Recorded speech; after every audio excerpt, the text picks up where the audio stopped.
Yo también pido disculpas por la demora y a ustedes y sobre todo a quienes no pude escuchar, que habitualmente es un gusto escucharlos porque explican mucho y muy bien. Voy a darme un gusto que tengo desde que tenía 18 años. Creo que si hay momento para decir un médico a la derecha de vuelta, es este. Permítanme decirlo, siempre quise decirlo.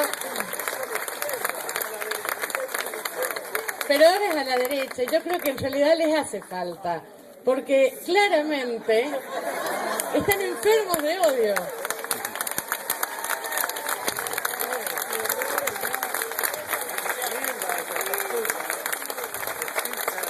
Esta mañana nos levantamos con una nota de Luis Majul, donde uno nace con el coeficiente que nace, ¿qué le va a hacer? Pobre Luis. Y en esta nota había una suerte de velada amenaza a un juez que tenía que decidir, pero además hablaba de fuentes cercanas.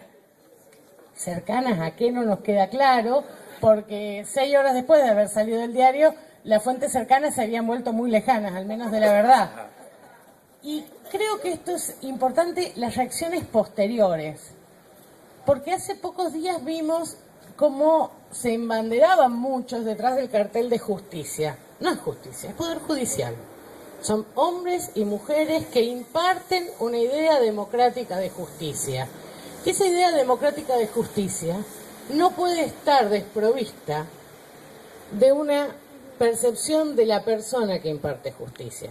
Así como yo creo que no existe el periodismo independiente, creo que los miembros del Poder Judicial tampoco son independientes, también votan, también se enamoran, también odian.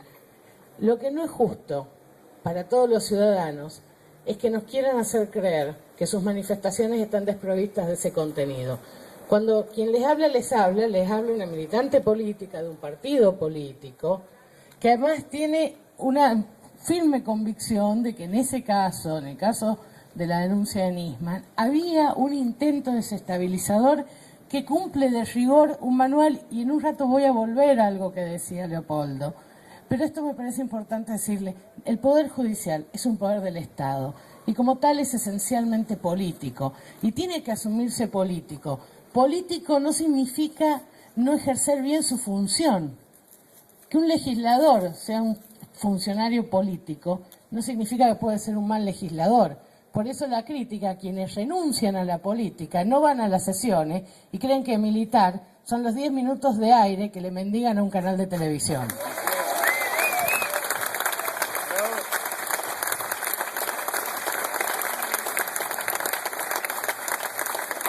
Eso no es política, eso es otra cosa. Eso es una imagen, una ficción de la política. Y cuando esa imagen y esa ficción de la política se les quiebra, vemos los discursos de odio. Hoy escuchaba, antes de venir acá, a Nelson Castro diciendo, por ejemplo, hay que analizarle los discursos, diciendo que el fiscal Rafecas, el juez Rafecas, debería haber hecho lugar a la denuncia en homenaje a Nisman. O sea, esa es la idea de justicia. O sea, la justicia... Y yo pensaba, claro, entonces los mismos señores que durante la dictadura no hacían lugar a los habeas corpus, no hacían homenaje a qué, a un gobierno militar, a la violación de la Constitución. No, señores. Todos los funcionarios tenemos responsabilidades políticas. Eso no quiere decir que la política nos dé permiso para no cumplir con nuestras obligaciones. Y en este sentido, a mí me parece que lo primero que hay que pensar es que hay que respaldar fuertemente a los sectores sanos del Poder Judicial. Es verdad, tenemos jueces encubridores, tenemos jueces y fiscales cooptados por servicios de inteligencia. Y les voy a decir algo más. Me preocupa que sean servicios de inteligencia extranjeros, porque todo el mundo está muy preocupado por este uso. Ahora, la visita de la CIA, el Mossad, etcétera, etcétera, no le preocupa a nadie. Los tipos que imparten justicia reciben órdenes de servicios de inteligencia de países extranjeros. Señores, minuto, ¿y la soberanía dónde está?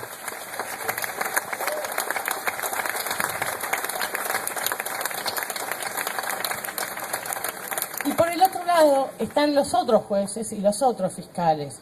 Los jueces que avanzan en los delitos de lesa humanidad. Los jueces que avanzan, los pocos jueces que se animan a ir contra el poder permanente. Hace poco discutíamos con muchos amigos, y yo después se me ocurrió una idea que la quiero llevar adelante, que es comparar cómo avanza en la Argentina la investigación de los delitos económicos, los que involucran al poder permanente, los que involucran desde el megacanje al HBC, en relación a cómo avanzan la investigación de los delitos políticos, no buscando impunidad para los delitos políticos, sino para demostrar que hay relaciones endogámicas entre el poder económico, que es permanente, y el único poder del Estado que también es permanente, que es el poder judicial. Porque ellos se sienten distintos, porque ellos permanecen. Los políticos, los representantes, con sus aciertos y sus errores, vamos y venimos, porque honramos la democracia. El dinero y el poder judicial a veces parece haberse olvidado de la democracia, porque no están sujetos a controles democráticos, porque con todas las torpezas que puede haber tenido el proyecto de reforma judicial en un intento de democratizar al único poder del Estado, en el cual sigue funcionando como si fuera el contrapeso de un monarca vitalicio. Sepan, los jueces son vitalicios por una tradición. Fue el primer poder que no lo elegía un rey que duraba todo el tiempo en su cargo, hasta que se moría. Hoy tenemos presidentes, senadores, funcionarios temporarios y un poder judicial que sigue inamovible sin ningún tipo de control. Yo les invito a algo, traten de averiguar el patrimonio de cualquier miembro del poder judicial. Es imposible. Pero también hay que señalar que el poder judicial no son solo los chicos malos. Ahí hay gente, mucha gente digna, y yo realmente creo que hoy hemos visto, y perdónenme la guarangada que voy a decir, pero no tengo otra manera de decirle, hoy vimos pelotas. Hubo un juez que le dijo que no a la corporación judicial.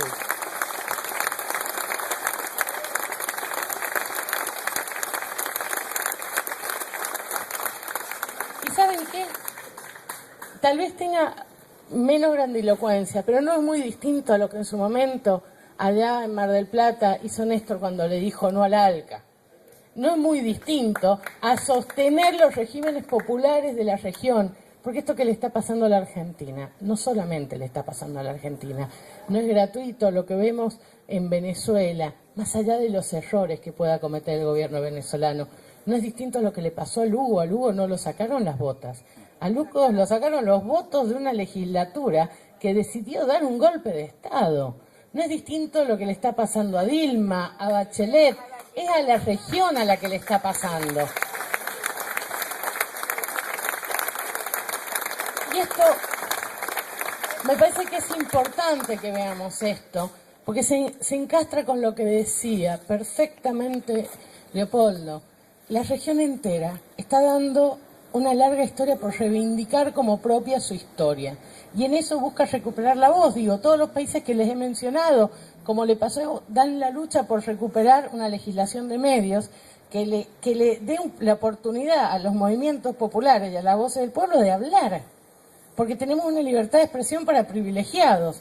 Los privilegiados hablan en los diarios o mendigan en la televisión. Los no privilegiados, la gente normal, son los vecinos con la luz cortada, que yo me encontré cuando venía para acá. Esos que tienen que cortar calles, porque de esos no se acuerda nadie.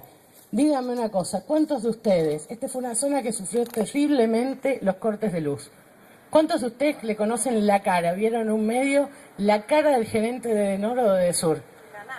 Bueno, el poder permanente tiene la impunidad del anonimato que le garantizan los medios de comunicación, e impunidad que le garantiza la justicia. Porque cada vez que el Estado quiere ejercer el poder del Estado, es la justicia la que le para a través de medidas cautelares que se consiguen en 3 minutos, cualquier multa, cualquier intento de reclamo, cualquier ley que los quiera regular.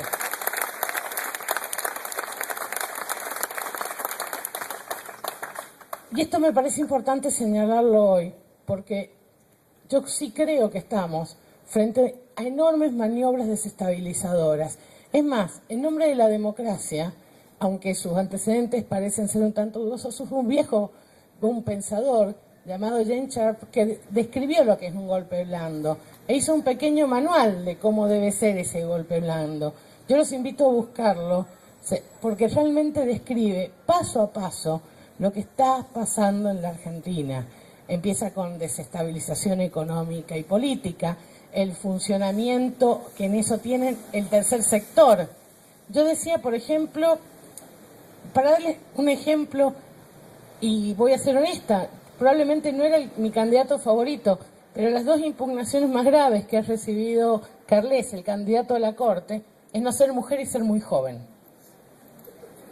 Es decir, los mismos que gritaban independencia, o sea, los mismos que se callaron con la Corte adicta de los 90, los mismos que reclaman independencia del Poder Judicial, son los mismos que prefieren una Corte incompleta para garantizar mayorías que sean funcionales siempre a la derecha, siempre al poder permanente, siempre a los intereses que están en contra del pueblo.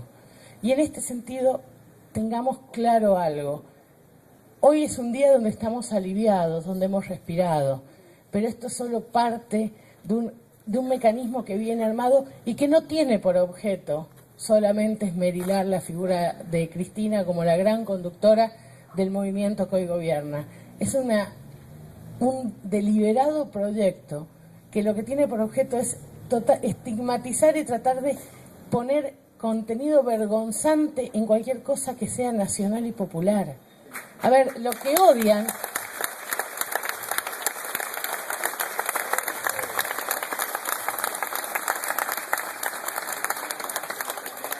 Hay un ejemplo claro que fue para mí la reforma del Código Civil. Miren, en este país hubo una constitución, la de 1949, que se derogó por decreto de una dictadura.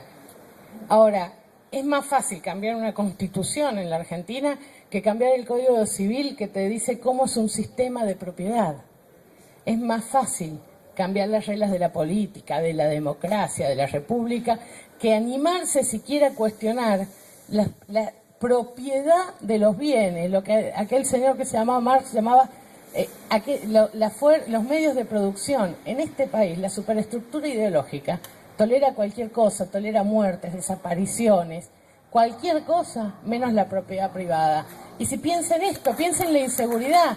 Inseguridad es que te roben la cartera. Ahora, y esto, perdónenme, voy a hacer una cuestión típica de género. A las mujeres, ¿hay algo más inseguro que la persona con la que elegiste compartir tu vida te agarre en tu casa y te prenda fuego y te mate? Porque eso es un drama familiar y no es inseguridad. Si yo salgo de una cartera, sé que me la pueden robar. Si entro a mi casa y beso a mi novio, lo que espero es que me bese, no que me mate. Ahora, la inseguridad que les preocupa no es la inseguridad de la violencia de género, no es la inseguridad de las comisarías donde siguen muriendo pibes. Marchan por un fiscal y no marchan por Luciana Arruga.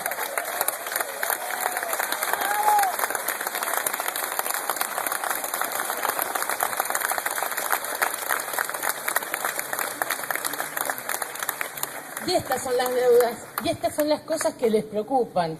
Este movimiento político, en todas sus vertientes, con quienes los apoyan, incluso con sus errores, tiene todavía deudas pendientes. ¿Qué vamos a hacer con las policías provinciales, a las que todavía tampoco llegó la democracia, que trataron de atentar hace 2 diciembres contra la democracia y que hoy hay un manto de silencio sobre eso? Cada vez que alguien tiene armas para defender a la patria, las usa para defender a la patria o va preso. Eso lo aprendimos también de la mano de Raúl Alfonsín. Las armas son para defender a la patria y jamás deben ser esgrimidas en contra de los ciudadanos. También es importante que sepamos que la política también es para defender a la patria. La política no puede ser una manera de la cual vivan eternamente los parásitos que creen que hacer política es negocio.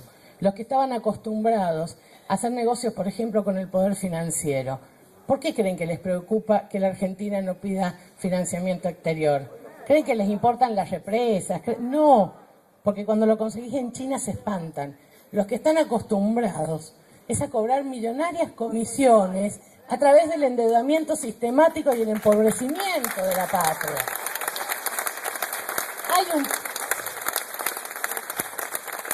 Porque no nos engañemos, en lo local puede que grupos económicos y grupos mediáticos sean quienes encabezan el golpe blando, pero en el fondo el golpe blanco viene avalado desde mucho más arriba, mucho más fuera de estas fronteras. Tiene que ver con los grandes poderes económicos que además no saben cómo callar a un país que es un leading case en cómo se renegocia una deuda. Nosotros tenemos la renegociación más exitosa de deuda externa. Somos el ejemplo que están siguiendo el resto de las naciones. Exactamente, pero además, cuando nos niegan financiamiento, ¿saben lo que decimos? Podemos vivir sin dólares, vamos a aceptar rublos rusos, yuanes chinos, no nos van a condicionar la economía, no nos van a condicionar el futuro y sobre todo no nos van a condicionar la historia, porque no tenemos dólares, mientras ellos siguen pendientes de cuántos dólares hay en la reserva del Banco Central. ¿Saben qué? Aunque ustedes no lo crean, lo que está haciendo la Argentina está cuestionando el principio del capitalismo más salvaje, que fue el pacto de Bretton Woods, cuando se pasó del patrón oro al patrón dólar y un país se volvió el banco del mundo y por lo tanto el único destinado a decidir qué era bueno, qué era malo y qué países podían evolucionar y qué países se tenían que cagar de hambre. Eso es lo que no toleran.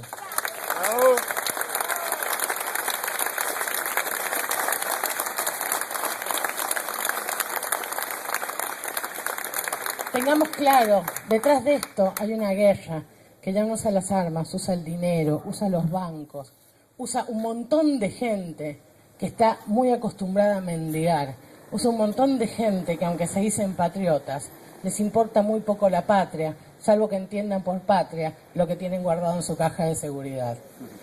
Esa es la verdad.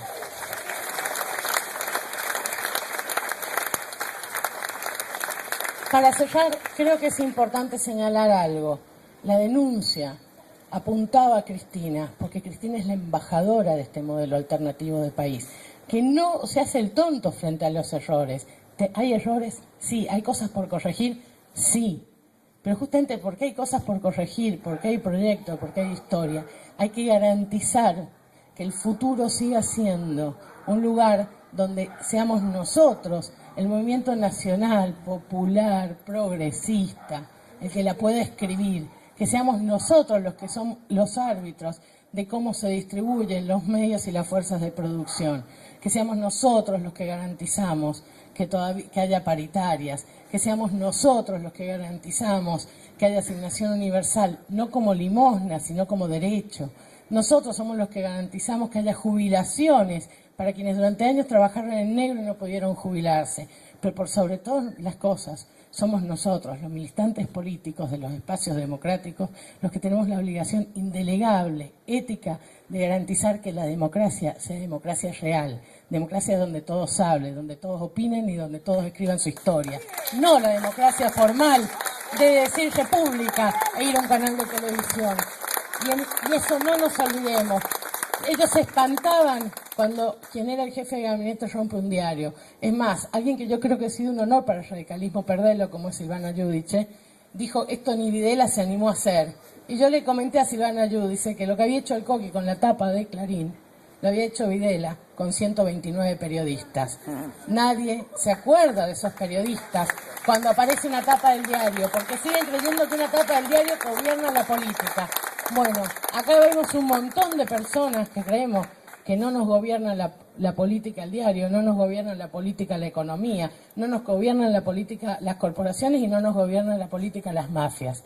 Acá estamos un montón de personas que somos la política y eso es lo que se ha ganado de 1983 a esta época, pese a lo que pasó en los 90. La política ha vuelto al pueblo y el pueblo no va a dejar que se la roben tan fácilmente.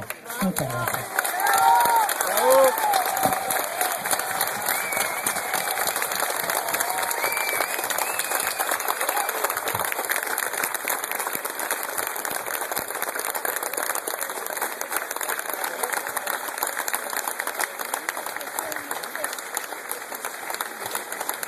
Bueno, terminamos por hoy, esta noche, reivindicando la política, ocupando el espacio público. Ojalá les haya servido, a mí en lo personal sí. Tipos lúcidos, gente lúcida, con vocación de provocar el debate, y eso es lo que necesitamos, y ojalá estemos en condiciones de poder reproducirlo en la calle. Gracias por venir. ¡Bravo!